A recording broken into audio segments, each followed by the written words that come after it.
Thank you. Our next submitter is Charlene Price. She is number 4674 and on page 23 of the updated agenda that you should now have. Thank you.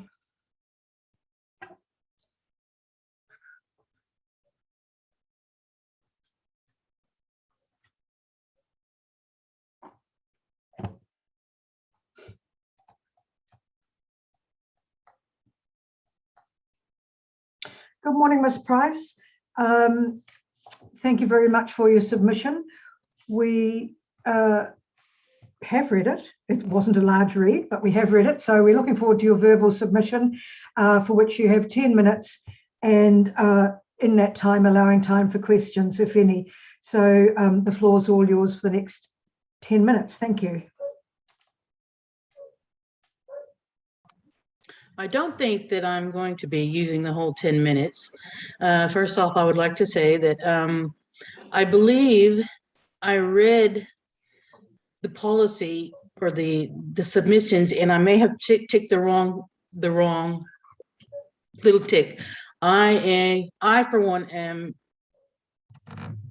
don't think that we need the alcohol policy. I think it needs to be banned. We already have a government that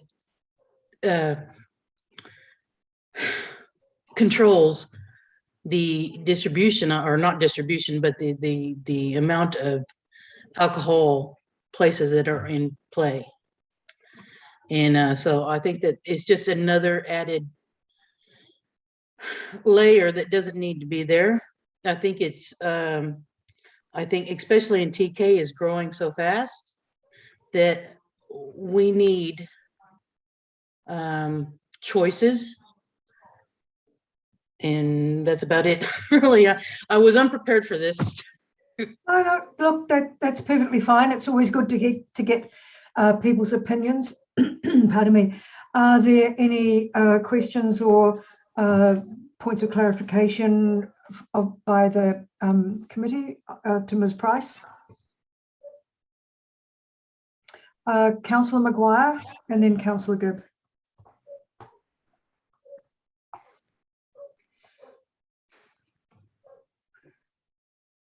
If we didn't have an alcohol policy or LAP, how would you deal with it going forward?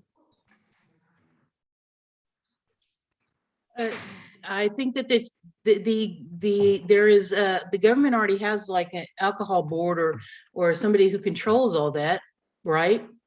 I think that the LAP is, no, it doesn't. Oh, Okay. Tony, did you wish to clarify that or add anything to that? Point of order, Madam Chair. We're not here to clarify it for people. They're there to make submissions to us. yes, thank you. There's a clear ignorance Right. on, with the greatest respect, on the applicant's behalf. Sure. Okay. Thank you. Thank you, sir. Councillor Gibb. Yes, I was just going to make the point that the government does have an act that covers the whole country.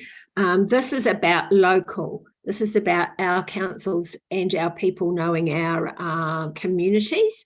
So you're talking about Te Kaupōhara specifically, aren't you? Yes. Yes, so we have many little towns and villages in our district. So specifically to Te Kaupōhara, are you saying what you want to see is more openness and less rules? Is that what you're trying to say? Yes. Yes, that is what I'm trying to say, because I think if every little local government has a say, then we're all divided. And I think this country needs to be, I mean, there needs to be one rule for everybody. Yeah. Okay. All right. So yeah, I see where you're coming from, but not everybody is the same, and not every council is the same. So thanks very much. Thank you.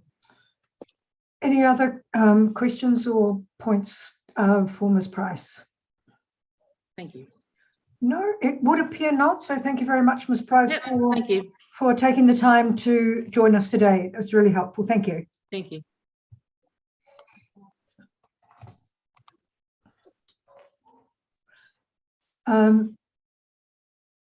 Right, I see our next submitter is who's making an appearance. Anthea, do you want to introduce them?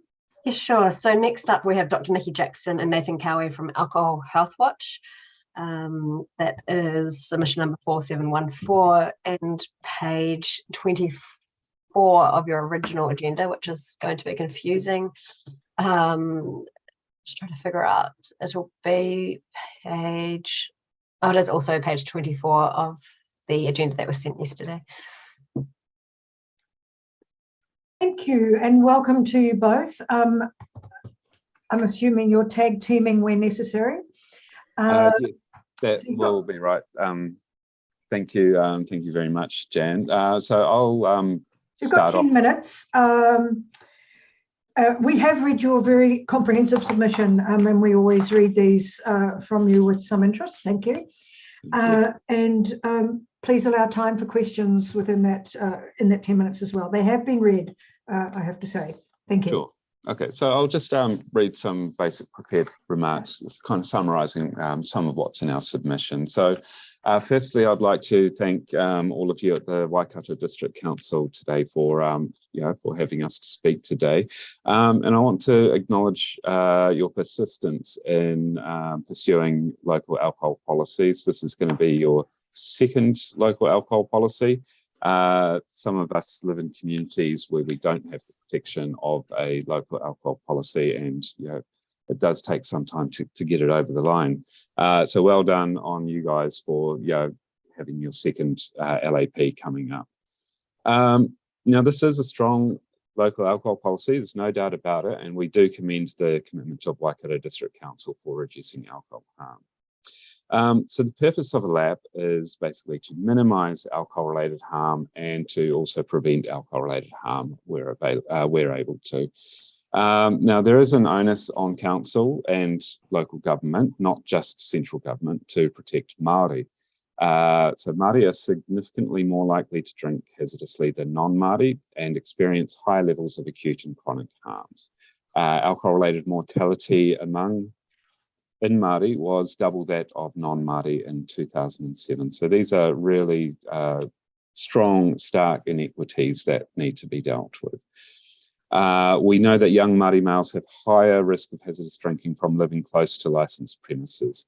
Tamariki Māori have at least 5 times the exposure to alcohol advertising compared with European or other children. And a good part of this comes from advertising and signage at licensed premises. And I note that Waikato District does have a higher proportion of Māori in New Zealand than New Zealand as a whole, and the Māori population is expected to continue growing. And the Crown has obligations under Te Tiriti o Waitangi to actively protect Māori, and we do believe that this obligation does extend to local government too. So we support councils also developing wider alcohol harm reduction strategies beyond local alcohol policies. So look beyond licensing issues in your community. Think about what you can do about the advertising, marketing and sponsorship. Get stuck in and contribute to national discussions on the price of alcohol. We probably reckon it's a little bit on the cheap side actually.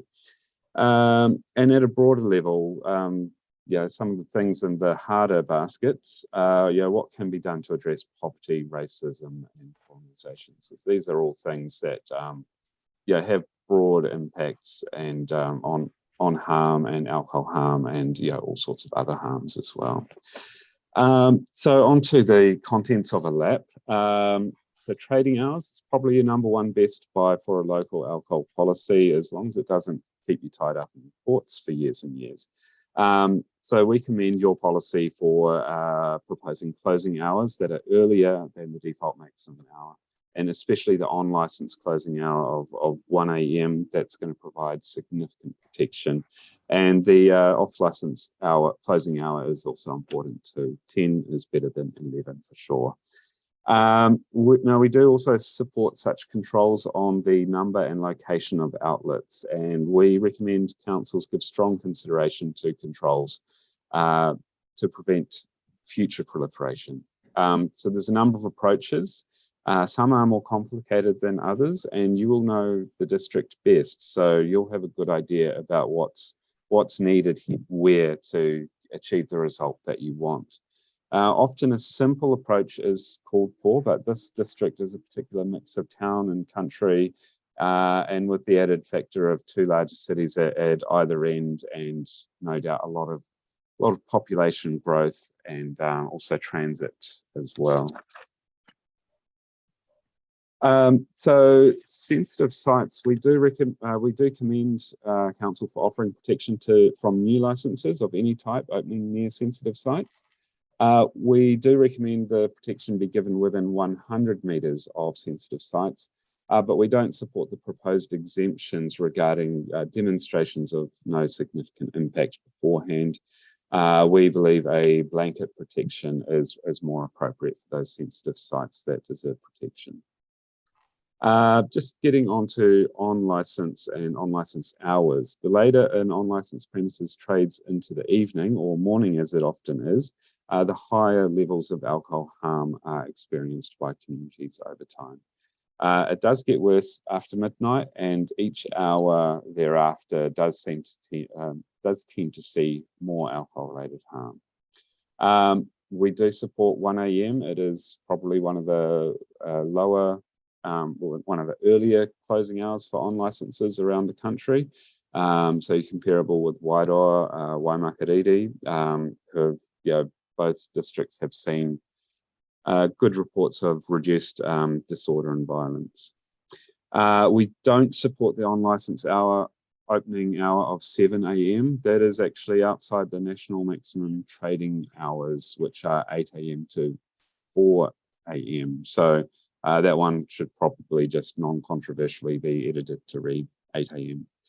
Now actually we may have missed a trick by not talking about on-licence location in our written submission. I did notice earlier there seems to be a bit of a gap and an oversight there. So if you do wish for further advice there, we can provide that as well at a later date.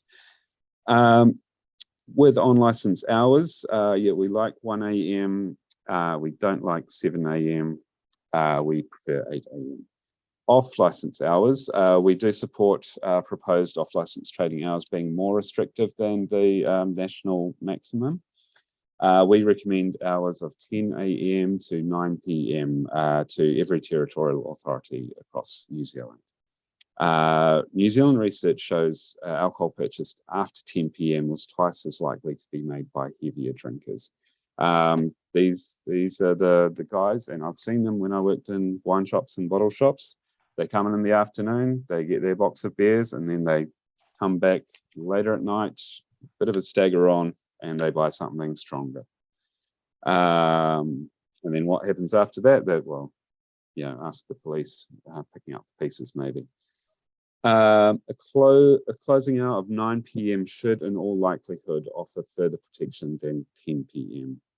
There is precedent from ALA appeals, as referenced in our written submission, that a closing hour of 9 p.m. is not unreasonable for off licenses in light of the object of the Act.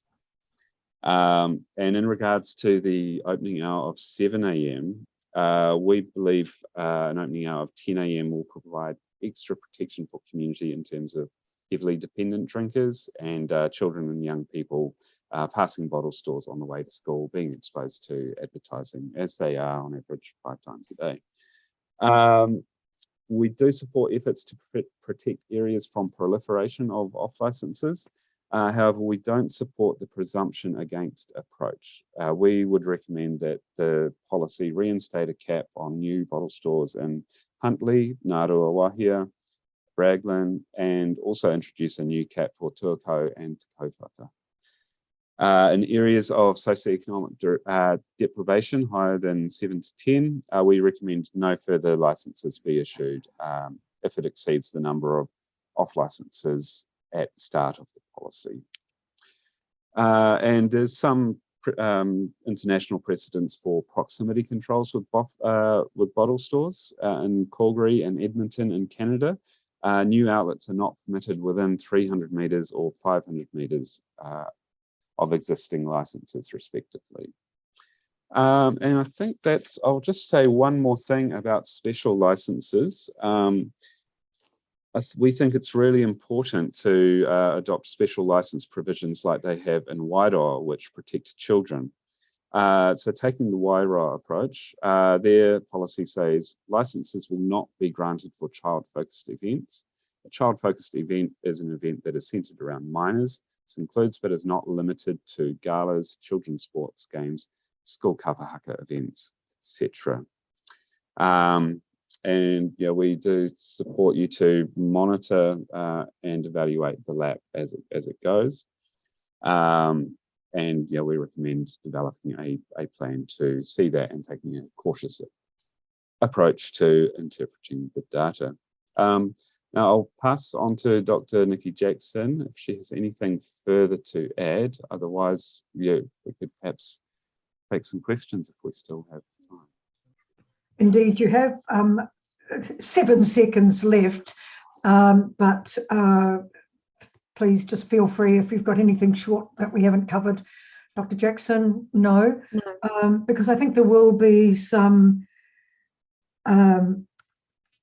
questions. Certainly I have a couple, but Councillor Gibb, thank you for your presentation too, by the way. Councillor, oh, they're all popping up now. Councillor Gibb. Yes, thank you both. So we heard earlier from a Raglan submitter about the benefits of extending the hours for a club, for example, so that people aren't all spilling out onto the street bang on the 1 o'clock closing. And they submit that it's less harm because people are staggering their leaving and there's less likely to have fights, etc. I just wondered if you've experienced that type of behaviour in other areas in New Zealand and what you've found. Kia ora, thank you for that question. And that's a similar argument that's made in relation to one-way door policies that, is it better to kind of stagger people or not? I think the key crux of this is about trading hours. So the evidence is clear that the later the trading hours, the higher the blood alcohol concentration. And when you combine that with the effect of fatigue, you have what's called, this process of, everything kind of colluding to increase the risk of aggression in nighttime environments. So I think the key focus is to bring the hour down earlier, to have less alcohol in the system, which then is a trigger for aggression. And so that would be our primary approach to reducing harm. I want to make clear that the evidence certainly suggests that clubs are not benign in terms of alcohol harm in Aotearoa, that there's an increased risk of harm of clubs in small towns and rural populations compared to more urban populations.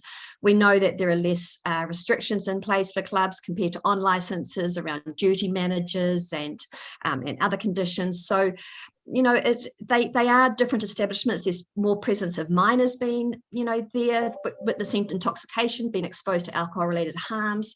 So they're not always a family-friendly environment, nor are they at low risk of harm. So my belief is that we have good conditions in place for clubs. We have earlier closing hours to minimise that risk of harm, particularly in rural areas where you think that there might be not good access to public transportation, and what the impact of later trading hours might have on being able to get home safely. I'm going to go to Ms. Moana Tufongai now. Just one moment, Madam Chair. I just wanted to just expand that clubs, I didn't mean clubs as in like the likes of RSA. I was talking about music clubs, band, nightclub. But yeah. That's okay. I did get the difference. Thank you. Yeah. Right.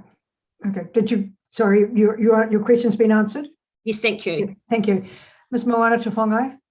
Thank you for your presentation over here. Your comments around opening hours and closing hours, were you only thinking about standalone venues? And if so, do you have any opinions about supermarkets? Yes, well, the evidence is clear from Michael Cameron's research, and he is a Waikato researcher. that in all of his studies, there is no differential relationship between the harm from a supermarket versus the harm from a bottle store. And so that's why you'll see in all of his new research that he combines the two, because there is no difference in terms of harm. I think the pathways of effect of harm are different for supermarkets and bottle stores. I think bottle stores are an eyesore in the community, that certainly they sell spirits. There's a lot of price competition, but in terms of supermarket sales, they sell alcohol by far the cheapest in the country. And so, you know, there are risks in terms of the normalization of alcohol, the sale of alcohol at very, very low prices. So they both likely contribute to harm, but maybe potentially in different ways. Thank you. Mayor Allen? Yeah, look, thanks for your submission. Look, and it just goes back to the point where Councillor Gibb raised. The submitter advocated the fact that it was easier to let people out inebriated at 3 or 4 in the morning than it was to let them out at 1 o'clock to punch it out on the streets. And I just couldn't get the psyche of that one. So I think you've actually helped answer it for me. So thank you very much. Thank you. Are there any further questions? I do have one, and that is in relation to your suggestion on reinstating the cap for standalone bottle stores and introducing new caps in Tuakau and Te Kauwhata. Do you have a suggestion as to what a new cap might be? Well, I guess the precedent around the country has been to set caps at existing levels at the time of policy adoption. Unfortunately, we haven't seen any provisional policies get across the line in terms of what would be close to a sinking lid, that where the number is lower, so that when a place closes, you're one bottle store less in the region. So I guess, you know, and I recognise there hasn't been much growth of bottle store numbers over the time, but certainly capping it at existing levels. We do find that the moment that you have exemptions in a policy really makes it harder for communities to fight, you know, against things like a presumption against their issue. It's easier to have a clearer statement that says, well, these are the numbers, and communities are clear about what the expectations are. Applicants are clear about what the expectations are. There are no standalone bottle stores in Te Kauwhata or Tamahiri. So, so then if in areas where you're expecting significant growth, you know, we've submitted around the country that councils could plan for that in terms of the next 6 years of their LAP and have an upper limit of the number of bottle stores that will be permitted in that area. Thank you very much. Thank you. Thank you. I think we've exhausted the questions here. Indeed, we have. Thank you very much, both of you. Your submissions are always a pleasure to read. And thank you for taking the time to submit. Have a good afternoon. Thank you. So I think, Anthea, that brings us to the end of the morning. That's correct? That's correct, yes. So we have Richard Hoskin from Te Whatu Ora at 12:20 next. Okay, so if you've